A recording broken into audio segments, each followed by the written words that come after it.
Hello दोस्तों, मैं हरीश मिश्रा स्वागत करता हूं आपका अपने YouTube channel fine art education point में। आज हम आपके लिए लेकर के आए हैं 100 प्रश्नों का एक प्रैक्टिस सेट, जो कि हम बहुत ही कम समय में करने वाले हैं। तो एक बार नज़र आपकी इन सब प्रश्नों पर पड़नी चाहिए कि हाँ, इस तरीके से प्रश्न पूछे जा सकते हैं। और ये ध्यान रखना, TGT का जो लेवल होता है उस हिसाब से ही हमें चीज़ें ज़्यादा प्रैक्टिस करनी है। ठीक है, तो सबसे पहला प्रश्न है, निम्नलिखित में से कौन सा स्कूल विशुद्ध भारतीय शैली कहलाता है? तो विशुद्ध भारतीय शैली राजस्थानी शैली को कहा जाता है, ध्यान रखना। नेक्स्ट, अलग अलग राजस्थानी चित्रों की पहचान का उत्तम साधन क्या है? तो अलग अलग राजस्थानी चित्रों की पहचान का जो उत्तम साधन है वो आंखें हैं, क्योंकि राजस्थान की हर शैली में अलग अलग प्रकार की आंखें बनाई गई हैं। मेवाड़ में अलग आंखें, किशनगढ़ में अलग, बीकानेर में अलग, जयपुर में अलग, इसलिए अलग अलग राजस्थानी चित्रों की पहचान का उत्तम साधन आंखें हैं। 1610 से 1620 के मध्य गोलकुंडा में कौन सी सचित्र पोथी चित्रित की गई थी?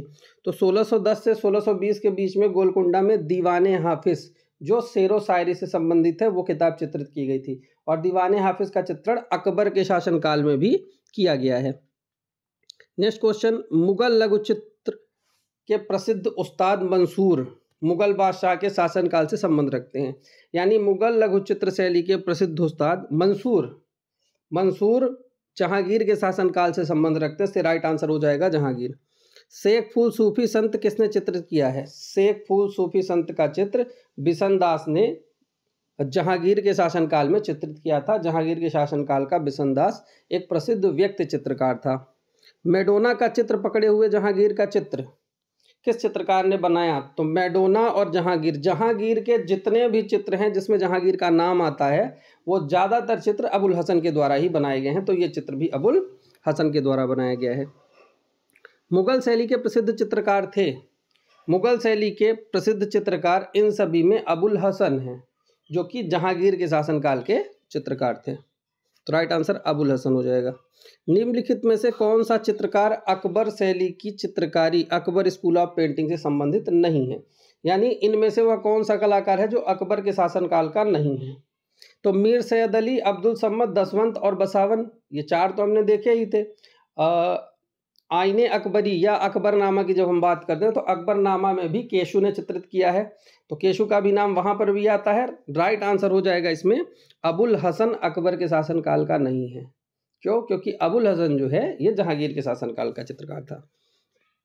पंचतंत्र की कहानियों में क्या है? तो पंचतंत्र की कहानियां दंत कथाएं हैं, यानी दंत कथाएं जो सुनी और सुनाई जाती है, उसका कोई प्रमाण नहीं होता। ऐसी कथाओं को दंत कथाएं कहते हैं, जो कि हमें प्रेरणा देती हैं। तो दंत कथाएं, पंचतंत्र क्या है? दंत कथाएं। अकबरनामा अकबर का अधिकृत जीवन परिचय है जो द्वारा लिखा गया था। यानी अकबरनामा का जो अकबर का जीवन परिचय है वो किसने लिखा है? तो अकबरनामा जो है वो लिखा है अबुल हसन ने। सॉरी, अकबरनामा का अधिकृत जीवन परिचय जो द्वारा चित्रित किया गया। अच्छा, चित्रित किया, हसन कहाँ से आ गया? अबुल फजल ने लिखा है और इसे चित्रित किया है। वैसे चित्रित तो उसमें कई लोगों ने किया है, लेकिन यहाँ पर देखो जो ऑप्शन है, ऑप्शन के हिसाब से जब हम देखेंगे तो बिशन-दास जहांगीर के शासनकाल का है, ठीक। अबुल हसन भी जहांगीर के शासनकाल का है। विचित्र शाहजहां के समय का है। अब बसावन बचा, बसावन अकबर के समय का है। तो राइट आंसर हो जाएगा अकबरनामा जो है वो बसावन के द्वारा चित्रित किया गया है, दिए गए विकल्पों के अनुसार। मुगल स्कूल का स्वर्णकाल किस शासक की अवधि में था? मुगल स्कूल का स्वर्णकाल, देखो स्कूल के स्वर्णकाल की जब बात आती है तो ज़्यादातर हमने कल एनालिसिस किया इस क्वेश्चन का, तो ज़्यादातर शाहजहां ही आ रहा है। जबकि जो लॉजिक हमने पढ़ा है कि अकबर के शासनकाल में सभी कलाओं का विकास हुआ था, तो कला का स्वर्णकाल तो अकबर का ही काल आता है। लेकिन शैली की जब बात आ गई, चूंकि मुगल स्कूल मतलब शैली, तो मुगल शैली का स्वर्णकाल तो यहाँ पर ज़्यादातर देखने में आ रहा है कि शाहजहां को सही कर रहा है।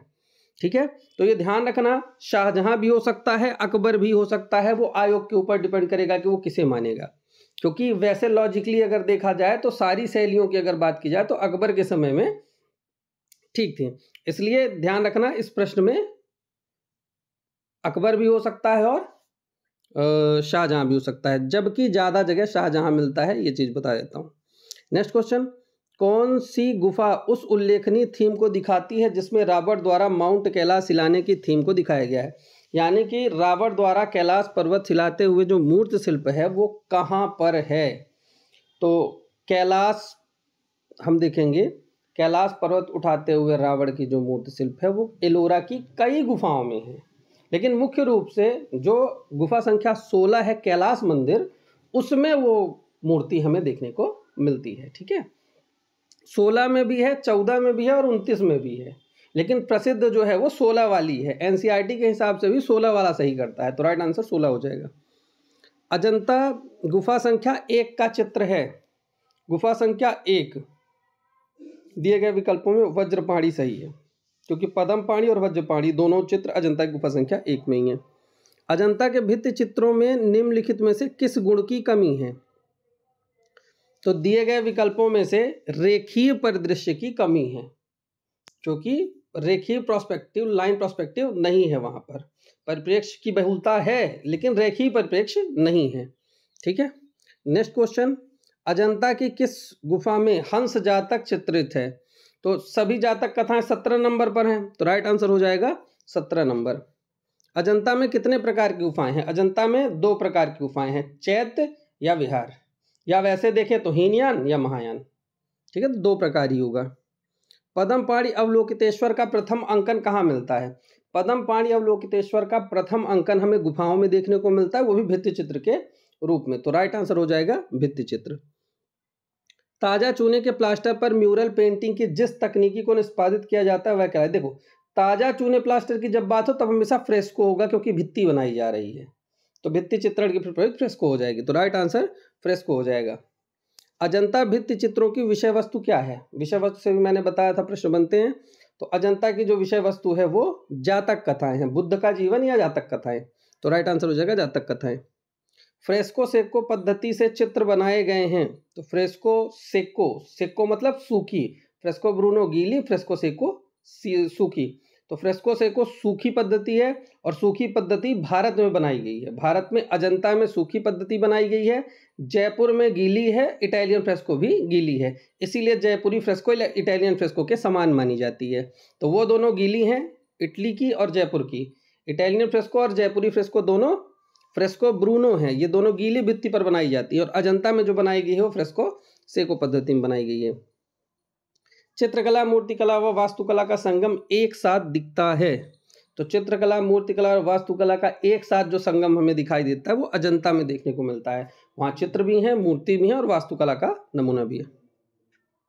अजंता की किस गुफा में सबसे अधिक चित्र मिलते हैं? तो अजंता की गुफा संख्या 17 में सबसे ज्यादा चित्र मिलते हैं। मरणासन राजकुमारी का चित्र अजंता की किस गुफा में है? मरणासन राजकुमारी अजंता की गुफा संख्या 16 में चित्रित है। अशोककालीन किस स्तंभ के परगहे को राष्ट्रीय चिन्ह का गौरव मिला है? तो अशोककालीन जो सारनाथ का अशोक स्तंभ है उसे राष्ट्रीय चिन्ह का गौरव मिला है, उसी को राष्ट्रीय चिन्ह माना गया है। मूर्तियों पर विशिष्ट ओपदार पॉलिश इस काल की विशेषता थी, तो मूर्तियों पर विशिष्ट ओपदार जो पॉलिश है वो मौर्य काल की विशेषता थी। वैसे तो ओपदार पॉलिश हमें सिंधु घाटी सभ्यता में भी देखने को मिलती है, लेकिन मुख्य रूप से जो प्रसिद्धि है वो मौर्य काल में मानी जाती है। ठीक है, राइट आंसर मौर्य काल। भरहुत ग्राम कहाँ स्थित है? क्योंकि भरहुत स्तूप है, भरहुत स्तूप जो है ये सतना में स्थित है। ठीक है, मोहनजोदड़ो से प्राप्त नर्तकी डांसिंग गर्ल की मूर्ति किस सामग्री से बनी है? तो मोहनजोदड़ो से प्राप्त नर्तकी या डांसिंग गर्ल की जो मूर्ति है वो कांसे की बनी हुई, तो कांस्य मूर्ति है, राइट आंसर कांस्य, जो कि राष्ट्रीय संग्रहालय नई दिल्ली में रखी है। डांसिंग गर्ल नामक मूर्ति किस संग्रहालय में रखी है? राष्ट्रीय संग्रहालय नई दिल्ली में रखी है। प्रथम कांस्य प्रतिमा किसकी है? तो प्रथम कांस्य प्रतिमा नृत्यांगना, वही नर्तकी की है। देवी माँ यानी मदर गॉडेस की सबसे विशेष विशेषता क्या है? तो देवी माँ की सबसे विशेष जो विशेषता है वो है पंखनुमा आकार की टोपी। पंखनुमा आकार की टोपी है, चिकोटी या प्लीकविच से बनाई गई है और मृण मूर्ति या टेराकोटा कहलाती है। पशु आकृति युक्त मोहरें कहाँ पाई गई हैं? तो पशु आकृति युक्त मोहरें हड़प्पा में पाई गई हैं, और हड़प्पा में मोहनजोदड़ो उसका नगर था, तो राइट आंसर मोहनजोदड़ो हो जाएगा। मोहनजोदड़ो से प्राप्त मृत्तिका देवी की मूर्ति का माध्यम क्या है? वही माता देवी की मूर्ति का माध्यम या तो मृण मूर्ति, मृण मूर्ति नहीं है तो टेराकोटा। तो राइट आंसर टेराकोटा हो जाएगा।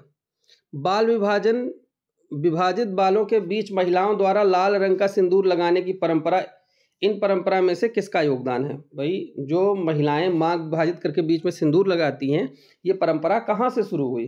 तो ये परंपरा हड़प्पा से शुरू हुई है। तो मांग विभाजन के सबसे पहले प्रमाण हमें हड़प्पा से देखने को मिलते हैं।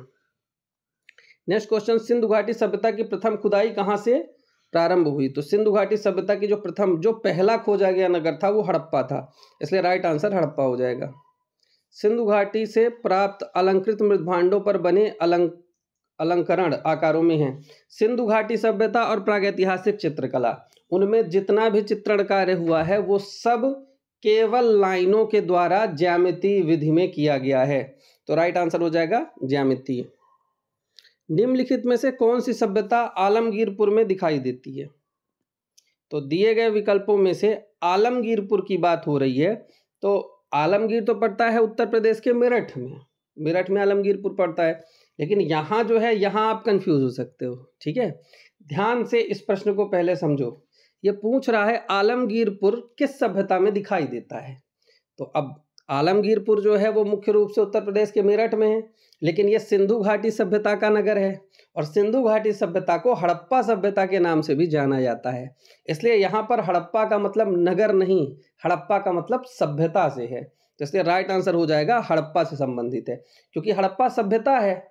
हड़प्पा नगर तो है ही, लेकिन उस पूरी सभ्यता को हड़प्पा सभ्यता भी कहा जाता है। इससे राइट आंसर हड़प्पा हो जाएगा, क्योंकि कालीबंगा आलमगीर से कोई संबंधित नहीं है, मेसोपोटामिया का भी आलमगीरपुर से कोई संबंध नहीं है, चंद्रदुर्ग का भी आलमगीरपुर से कोई संबंध नहीं। तो राइट आंसर हड़प्पा हो जाएगा, क्योंकि हड़प्पा सभ्यता है वो, ना कि नगर। नगर तो है ही, लेकिन वो सभ्यता के रूप में भी जाना जाता है। ठीक है, क्योंकि सिंधु घाटी सभ्यता का नाम हड़प्पा सभ्यता भी है।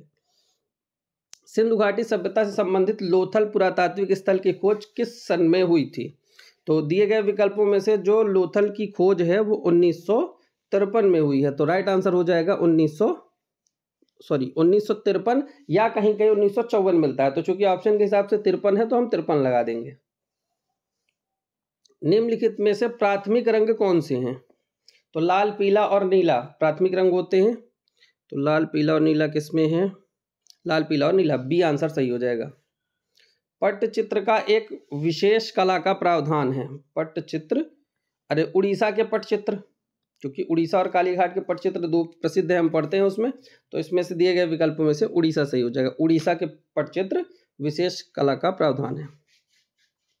बंगाल में बनाई जाने वाली स्क्रॉल पेंटिंग, लपेटी गई लंबी चित्र श्रृंखला क्या कहलाती है? तो बंगाल में जो बनाई जाती है वही कालीघाट पेंटिंग, वो सारी की सारी स्क्रॉल पेंटिंग होती हैं जो कि रोल करके रखी जाती हैं। कालीघाट चित्र संबंधित है, कालीघाट उड़ीसा, कालीघाट का संबंध बंगाल से होगा। राइट आंसर बंगाल, क्योंकि कालीघाट किससे संबंधित है? कलकत्ता की जो काली माता है वही संबंधित, और कलकत्ता कहाँ है? बंगाल में। राइट आंसर बंगाल हो जाएगा। भोपाल स्थित भारत भवन का संस्थापक कौन था? तो भोपाल स्थित भारत भवन के संस्थापक देखो अशोक वाजपेयी भी हैं, लेकिन उनका ऑप्शन में है ही नहीं, तो उनके बाद जगदीश स्वामीनाथन को श्रेय दे दिया जाएगा। तो right answer Jagdish Swaminathan. National gallery of modern art की स्थापना कब हुई? तो national gallery of modern art की स्थापना 1954 में हुई थी। बांकुरा क्राफ्ट किस राज्य से संबंध रखता है? तो जो बांकुरा क्राफ्ट है ये पश्चिम बंगाल से संबंधित रखता है। तो बांकुरा पश्चिम बंगाल का क्राफ्ट है। द कृष्ण लेजेंड इन पहाड़ी पेंटिंग नामक पुस्तक के लेखक कौन है? द कृष्ण लेजेंड इन पहाड़ी पेंटिंग, पहाड़ी शैली से संबंधित पुस्तकें भी पेपर में पूछी जाती हैं। तो द कृष्ण लेजेंड इन पहाड़ी पुस्तक ये जो है ये MS रंधावा की है। नेक्स्ट क्वेश्चन, किस कला इतिहासकार ने भारतीय लघु चित्रण शैली में घराना शैली को पहचाना? तो घराना शैली की बात जब भी आएगी तो हम BN गोस्वामी का नाम रखेंगे। तो राइट आंसर BN गोस्वामी ने। पंजाब व जम्मू की वादियों में प्रचारित कला शैली किस नाम से प्रसिद्ध है? पंजाब व जम्मू की वादियों में पहाड़ी शैली। ठीक है, पहाड़ी शैली पंजाब और हिमालय जम्मू इन्हीं की मेन शैली है। पहाड़ी चित्रकला का उदय स्थल कौन सा है? तो पहाड़ी चित्रकला का जो उदय स्थल है वो दिए गए विकल्पों में से पंजाब से ही हो जाएगा। क्योंकि राजस्थान से कोई लेना देना नहीं, मुगल से कोई लेना देना नहीं, ईरानी से कोई लेना देना नहीं। ठीक है, क्योंकि उदय स्थल, पहाड़ी चित्रकला का उदय स्थल कौन सा है? थोड़ा सा ये प्रश्न, पहाड़ी चित्रकला का उदय स्थल, अच्छा स्थल पूछ रहा है, तो स्थल तो पंजाबी होगा ना, मुगल तो शैली थी। पुस्तक Jain miniature from western India के लेखक कौन है?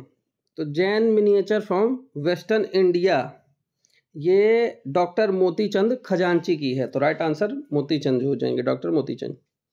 चित्रकला की अपभ्रंश शैली को किन शासकों ने संरक्षण प्रदान किया था? तो इसमें से कोई नहीं, क्योंकि जब भी हम जैन शैली या अपभ्रंश शैली पढ़ते हैं उसमें राजाओं का नाम नहीं आता। जैसे पाल शैली पढ़ते हैं तो उसमें पढ़ते हैं कि पाल राजा, गोपाल, धर्मपाल, देवपाल, महीपाल, लेकिन जब जैन शैली पढ़ते हैं तो वहाँ किसी राजा का वर्णन नहीं हुआ है। तो यहाँ पर हम लिखेंगे इनमें से कोई नहीं। पूर्व मध्यकालीन प्राकृत कला के चित्रों में, यानी पाल शैली जो है उसमें क्या है? तो उनमें देखेंगे तो दिए गए विकल्पों में से चित्रों में भावों का पूर्ण अभाव है, क्योंकि जल्दी जल्दी में पेंटिंग बनाई गई थी, इसलिए भाव तो चित्र में आएंगे नहीं अगर जल्दी जल्दी काम होगा तो। निम्नलिखित में से कौन सा नगर हड़प्पा संस्कृति का नहीं है? लोथल हड़प्पा का है, कालीबंगा हड़प्पा का है, बनवाली हड़प्पा का है, गिरिनगर नहीं है। तो राइट आंसर गिरिनगर हो जाएगा। लोथल स्थित है, तो लोथल भारत के गुजरात में स्थित है, तो राइट आंसर भारत हो जाएगा। सैंधव सभ्यता में प्राप्त पूर्ण परिपक्व प्रमाणिक कितने स्थलों को नगरों की संज्ञा दी जा सकती है? तो देखो इस वाले प्रश्न में भी बात है, कुछ लोग कहीं बताते हैं, कुछ किताबों में अलग लिखा है, कुछ किताबों में अलग लिखा है, लेकिन एक बात ध्यान रखना, पूर्ण परिपक्व प्रमाणित नगर अगर वैसे देखे जाएं तो मेन दो ही थे, हड़प्पा और मोहनजोदड़ो, और यहाँ भी दो ही सही किया गया है, दो सही थे, हड़प्पा और मोहनजोदड़ो, और उन्हें सिंधु घाटी सभ्यता की जुड़वा राजधानी भी कहा जाता था। तो राइट आंसर 2। राजा कृपाल पाल के पहाड़ी चित्रों के प्रमुख संरक्षक थे।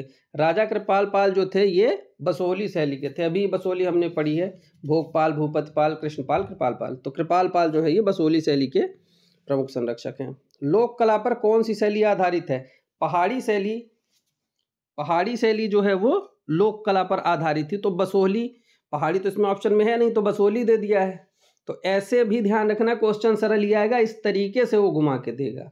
तो अब पहाड़ी तो है ही नहीं, तो ऐसे में कंफ्यूज नहीं होना है। मुगल, किशनगढ़, कोटा और बसोहली, तो राइट आंसर हो जाएगा बसोहली। 1730 में रचित गीत गोविंद के साथ ही का उद्भव मानते हैं? तो वैसे तो गीत गोविंद के साथ, वैसे तो कहें तो रस मंजरी पहला अंकन है बसोहली शैली का, चूंकि अब रस मंजरी ऑप्शन में नहीं है तो गीत गोविंद भी ऐसी स्थिति में दिए गए विकल्पों में बसोहली शैली का ही उद्गम ग्रंथ माना जाएगा। तो राइट आंसर बसोहली शैली, क्योंकि दो चीज पढ़ाई थी हमने, एक तो रस मंजरी और रस मंजरी के साथ साथ गीत गोविंद। रस मंजरी का चित्रण देवीदास ने किया था और गीत गोविंद का चित्रण मानकू ने किया था, जो कि राष्ट्रीय संग्रहालय नई दिल्ली में रखी हुई है। तो ये भी बसोहली शैली से संबंधित है। महाराजा संसार चंद्र इस शैली की चित्रकला के महान संरक्षक थे। तो महाराजा संसार चंद्र जो है वो कांगड़ा शैली के, कांगड़ा चित्रकला के संरक्षक संसार चंद्र के कला प्रेम की चर्चा एक अंग्रेज यात्री ने सुंदर शब्दों में की थी। तो ये मूर क्राफ्ट ने कांगड़ा के राजा की चर्चा सुंदर शब्दों में की थी। राइट आंसर मूर क्राफ्ट हो जाएगा। पहाड़ी शैली में प्रमुख योगदान था, पहाड़ी शैली में जो प्रमुख योगदान है वो संसार चंद्र का है, क्योंकि संसार चंद्र के द्वारा जो कांगड़ा शैली को चरमोत्कर्ष पर पहुंचाया गया, तो कांगड़ा शैली पूरे पहाड़ी शैली की सर्वोत्कृष्ट शैली मानी जाती है। राजस्थानी जयपुर शैली के भित्ति चित्र बनाए जाते हैं। तो राजस्थानी जयपुर शैली के भित्ति चित्र गीली दीवार पर बनाए जाते हैं, फ्रेस्को ब्रूनो पद्धति में, तो गीली सतह पर। राइट आंसर हो जाएगा बी। राजस्थान के किस नगर का नाम भित्ति चित्रण से जुड़ा हुआ है? तो भाई जयपुरी फ्रेस्को भित्ति चित्रण ही है, तो राइट आंसर जयपुर हो जाएगा। सूरजन नामक चित्रकार किस शैली का प्रमुख चित्रकार था? तो सूरजन नामक चित्रकार बूंदी शैली का प्रसिद्ध चित्रकार था। प्रसिद्ध राजस्थानी लघु चित्र कृष्ण झूले पर को किसने चित्रित किया है? कृष्ण झूले पर को नूरुद्दीन ने चित्रित किया है, एनसीईआरटी में पूरा चित्र सहित छपा हुआ है। निहाल चंद किस राज दरबार के चित्रकार थे? तो निहाल चंद्र जो हैं वो किशनगढ़ में सावन सिंह के अंडर में काम करते थे, इसलिए राइट आंसर हो जाएगा किशनगढ़। दक्कनी शैली का चित्र सुल्तान अब्दुल्ला कुतुब शाह किस उप शैली में चित्रित किए गए हैं? तो सुल्तान अब्दुल्ला कुतुब शाह जो है ये गोलकुंडा शैली में चित्रित किए गए, क्योंकि कुतुब शाही वंश जो था वो गोलकुंडा में था। तो राइट आंसर गोलकुंडा हो जाएगा। राधा के रूप में बनी ठनी का चित्रण किशनगढ़ में किसके समय में प्रारंभ हुआ? राधा के रूप में बनी ठनी का चित्रण किशनगढ़ में किसके समय प्रारंभ हुआ? तो भाई यहाँ ऑप्शन के हिसाब से क्या हो जाएगा? नागरीदास। ठीक है, नागरीदास किसका नाम है? सावंत सिंह का। तो सावंत सिंह के ही समय में बनाई गई थी, क्योंकि सावंत सिंह की ही प्रेमिका थी बनी ठनी, इसलिए राइट आंसर हो जाएगा नागरीदास। सावंत सिंह का ही उपनाम नागरीदास था। इन्होंने नागरीदास उपनाम से नागर समुच्चय की भी रचना की है। 1938 में हरिपुर में आयोजित अखिल भारतीय कांग्रेस कमेटी का बैनर किसने चित्रित किया था? तो हरिपुरा पैनल नंदलाल बोस का है। वीणा वादिनी किसकी कृति है? देखो, अब इसमें ऑप्शन के हिसाब से लगाएंगे। एस्टेट वाले पेपर में वीणा वादिनी कई बार पूछा गया, तो उसमें राजा रवि वर्मा को भी देता था और अवनींद्रनाथ को भी देता था। ठीक है, तो इसमें हमें क्या ध्यान देना है? देखो कि जो सबसे वरिष्ठ कलाकार है उसे प्राथमिकता दी जाती है जब ऐसे हम पढ़ते हैं। तो सबसे पहले जैसे देखेंगे इसमें हम, तो जो सबसे पहला नाम है वो राजा रवि वर्मा का आता है। अगर राजा रवि वर्मा होंगे तो वही सही होंगे। राजा रवि वर्मा नहीं है तो अवनींद्रनाथ होने चाहिए, अवनींद्रनाथ नहीं है। अवनींद्रनाथ नहीं है तो ऐसी स्थिति में नंदलाल बोस सही होंगे। ठीक है, तीनों लोगों ने बनाया है, जिसमें सब ज़्यादा प्रसिद्ध कलाकार राजा रवि वर्मा है, तो पहला राजा रवि वर्मा, ना हो तो अवनींद्रनाथ, अवनींद्रनाथ ना हो तो नंदलाल बोस। ठीक है, राइट आंसर नंदलाल बोस हो जाएगा।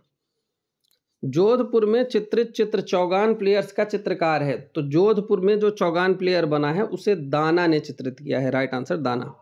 वास चित्रण का प्रमुख चित्रकार था, तो दिए गए विकल्पों में से अब्दुल रहमान चुगदाई जो है ये वास शैली के प्रमुख चित्रकार माने जाते हैं।